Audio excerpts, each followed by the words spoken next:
Chapter 25. Yodo. Names were being changed in Chad. President Tombalbaya had decreed it. The nation must return to its traditional roots. All traces of the old French colonialism must go, even though a few French troops might stay to maintain stability. The capital, Fort Lamy, became N'Djamena, meaning roughly, "Leave us in peace." Many Chadians with foreign forenames, like Pierre or Alphonse, were ordered to replace them with authentic Chadian names.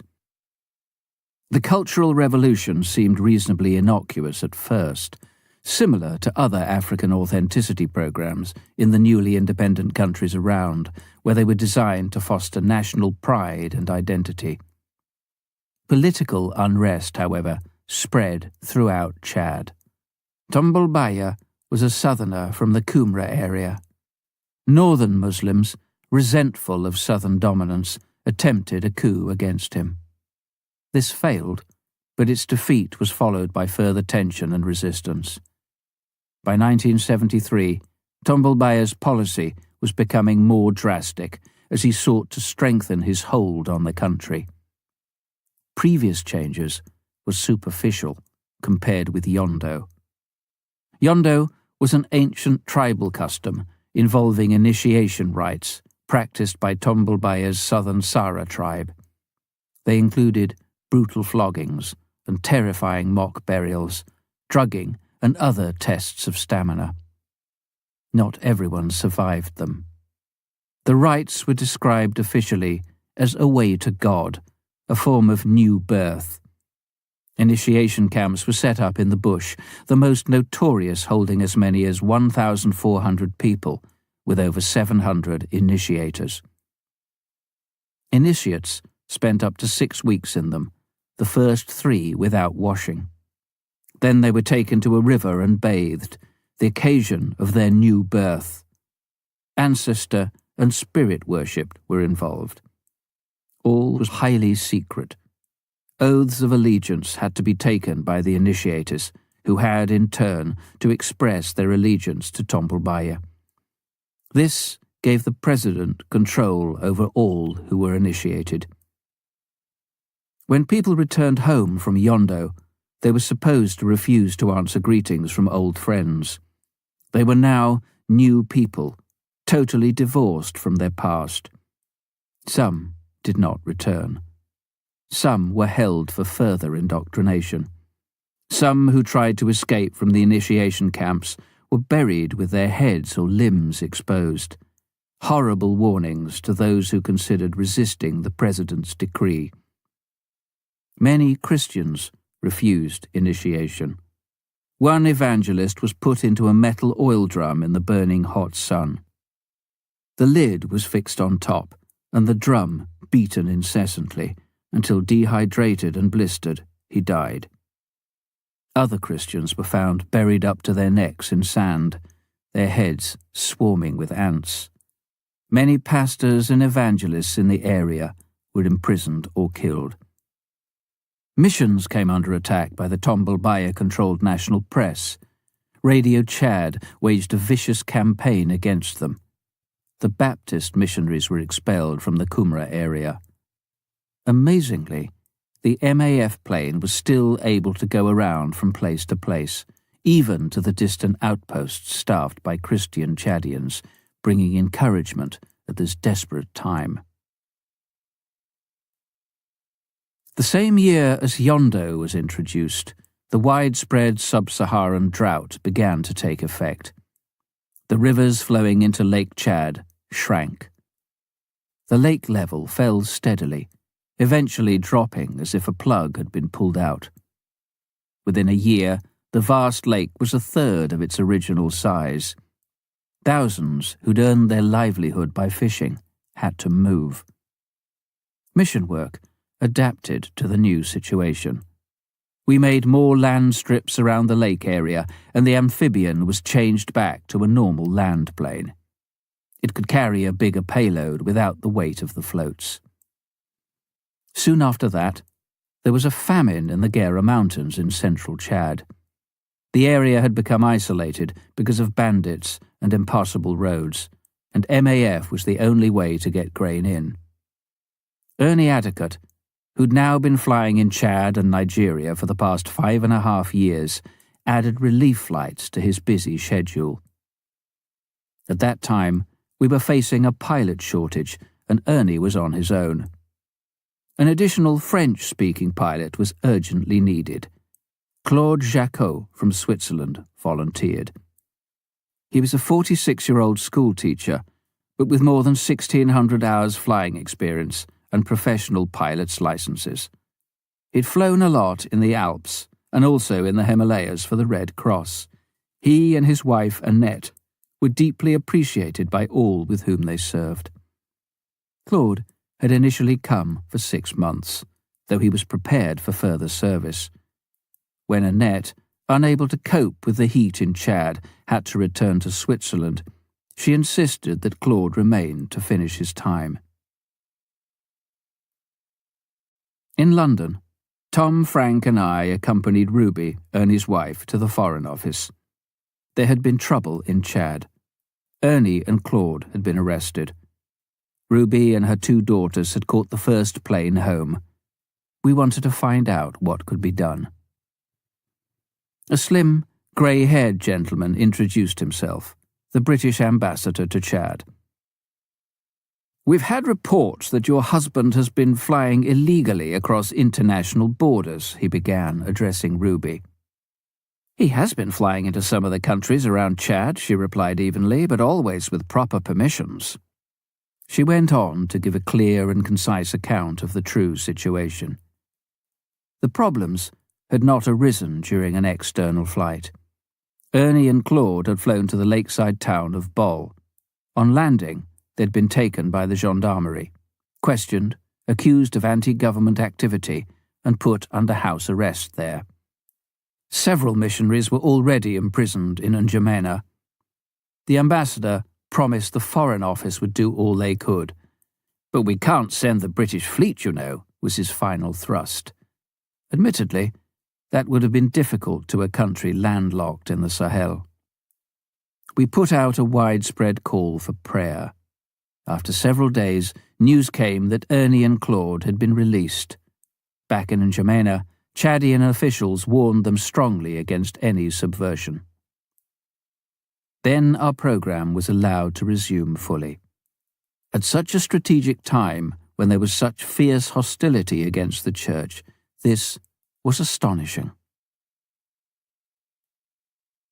By Christmas 1974, there were 2 weeks left before Claude was due to return to Switzerland and be reunited with Annette.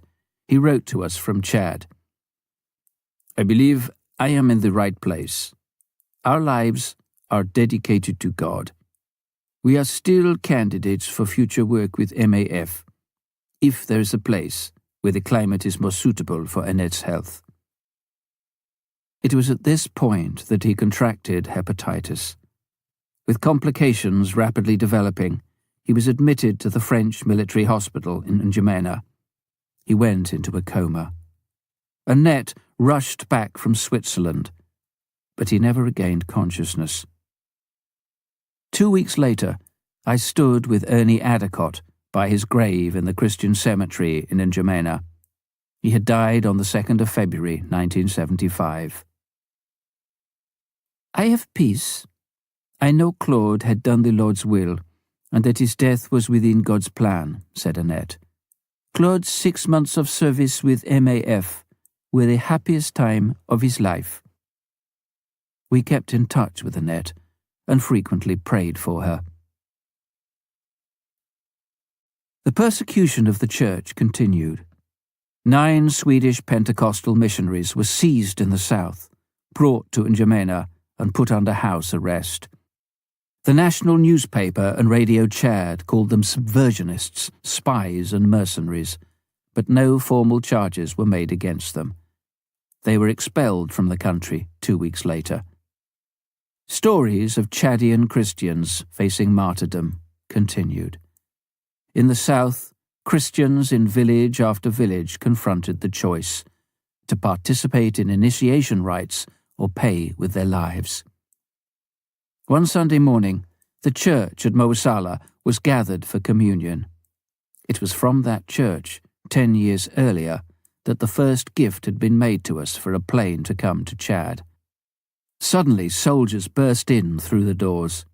All the men were ordered out onto the grass in front. There they were lined up and shot. 7 other rural churches suffered the same fate. I flew to N'Djamena to discuss the situation with Ernie and Ruby. What should MAF do? Was the presence of missions adding to the dangers of the national church and stirring up the antipathy of the government even further? Would it be best for them if we pulled out? I found Ernie fully involved in the flying program. No second pilot had replaced Claude.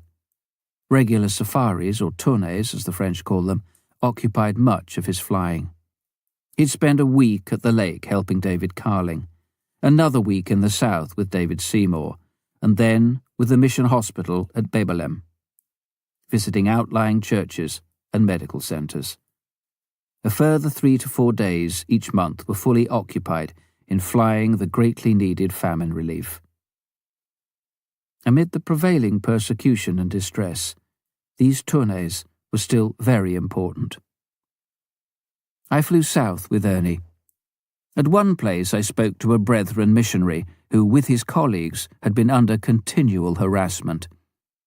He catalogued their constant search for information.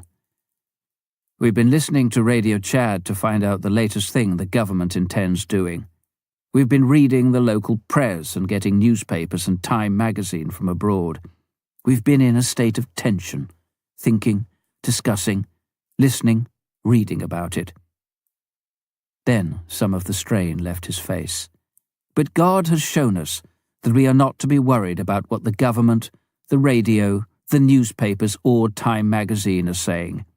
We've come back to reading our Bibles instead, seeing what God says. That's what matters. This has given us so much more peace." Ernie and I met Pastor Moses, one of the African church leaders at Bebalem. At the risk of his life, he had refused initiation. I asked him if he thought it would be easier for the national church if the expatriates were gone. He looked at me, then spoke, slowly and carefully. "The Spirit of God must lead you. If He tells you to go because there is more important work to do elsewhere, then you must go. If the Spirit tells you to stay, then you must not resist." He paused and quoted a saying. "If you keep the charcoal together, the fire stays hot. If the coals are separated, the embers die out." I've never forgotten his words. He told us later, "We need the missionaries to continue to encourage us. The translation work needs completing. There are medical needs in the hospitals. The evangelists in the bush need to be visited and encouraged." Back in N'Djamena, we spoke to the church leaders. "It's hard for our Christians to understand," said one pastor, "why some of the missionaries have left. We need their support at this time." An elder added, "Few are trained. The church is young and still needs much help and advice. Missionaries, too, have told the outside world what is going on here in Chad. The international reaction has reduced some of the brutalities against us." Local churches and missions all wanted MAF to stay. If we withdrew, said the missions, the lake work would largely collapse. Much was still going on in that area, in spite of the shrinking waters. Without the plane, the southern tournées could not be continued, and the work in the Gera Mountains would be adversely affected. Ernie and I decided MAF should not only stay, but should increase its work. Since Claude's death and the many restrictions, we had been using only one plane in Chad. We decided to move back to a 2-plane, 2-pilot program. 2 months later, There was a second coup in Chad, a major military one. It was successful. President Tombalbaye was killed. Another southerner, General Maloum, took over the government. Senior members of the new military council had Christian sympathies. Previously expelled missionaries returned. Freedom came for church and missions, such as had not been known for years. The demands for MAF service grew. A second plane and another Swiss couple, Maryse and Josiane Hurier, and their children arrived. A further British couple, the Cliffords, followed. A year later, I asked Ernie Addicott to join me at headquarters and delegated the overseeing of our operational programs to him, as I had previously to Cecil Davis. Maryse Hurier became our Chad program manager. The church in Chad, however, faced severe problems.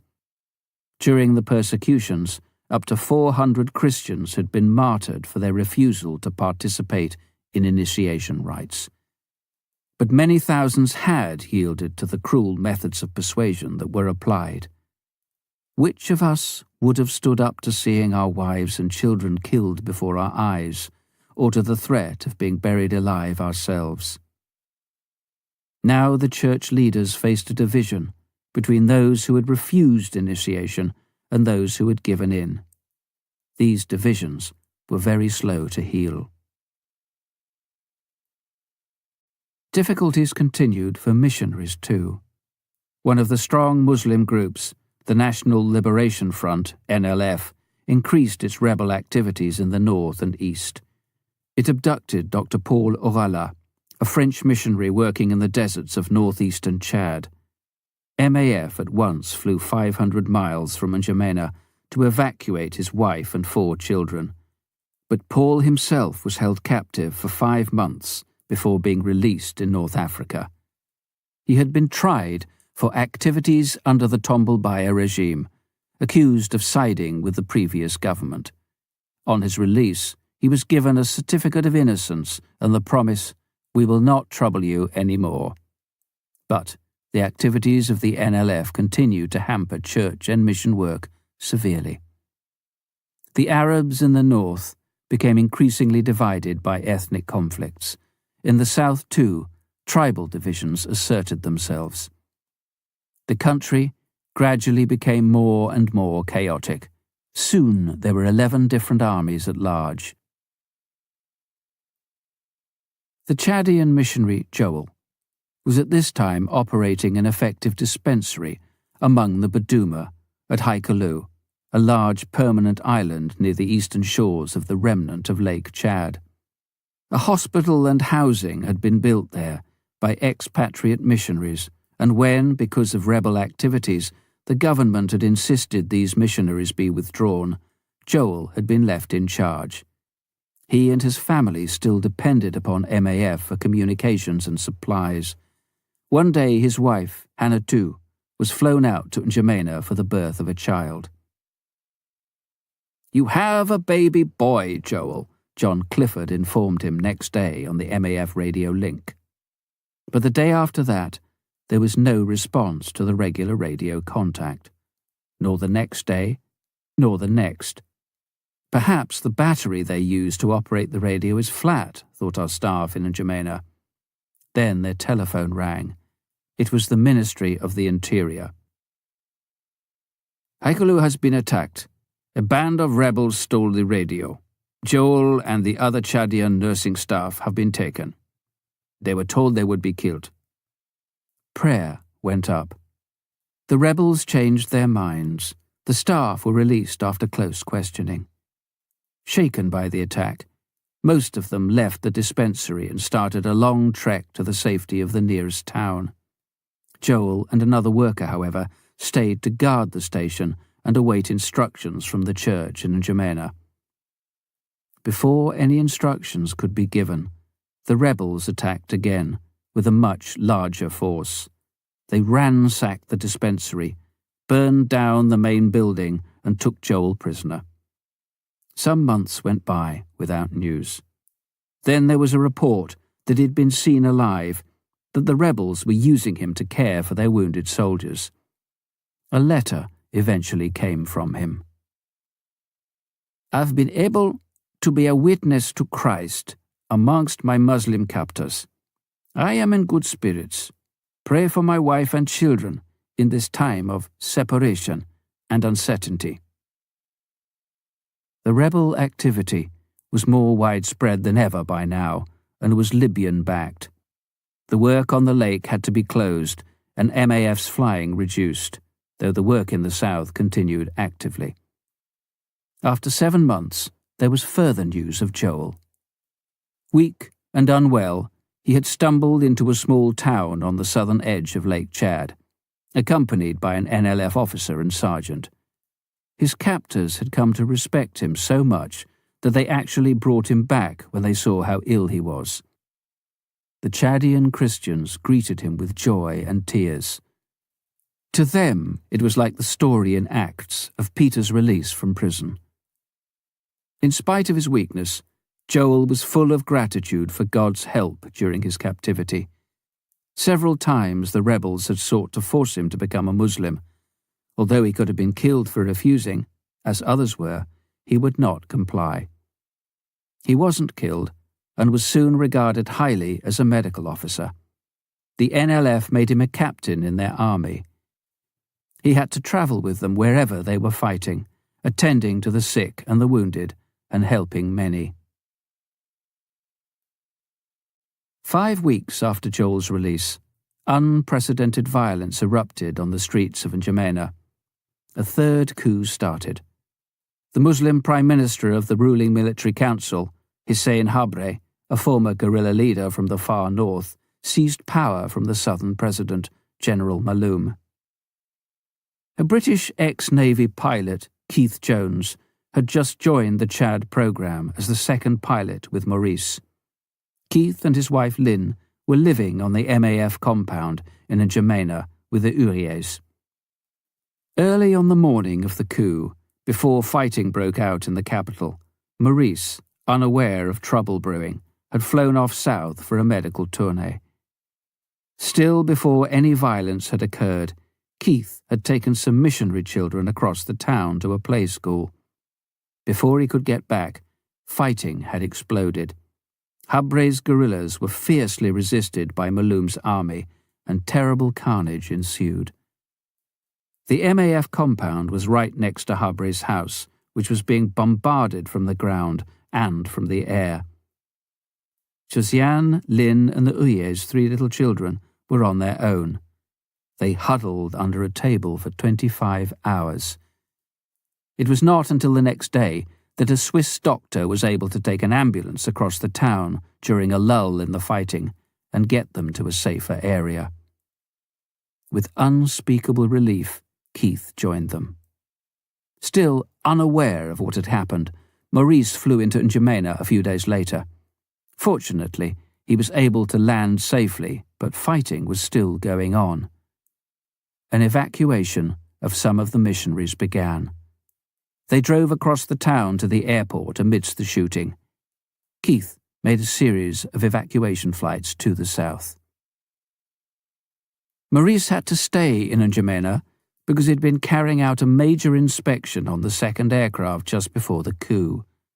It was in pieces in the hangar when the fighting began. While Keith flew the serviceable plane, Maryse worked on the other, frequently interrupted by bullets coming through the hangar. Eventually, it was safely reassembled and flown south too. At least 500 people died in the fighting in N'Djamena. One report claimed it was nearer 4,000. Fighting now spread all over the country. We could no longer operate. Our MAF program had to be closed. The planes were ferried out of Chad for service in other areas. There, as in the Sudan and Ethiopia, we had done what we could while we could. The future was in the hands of God.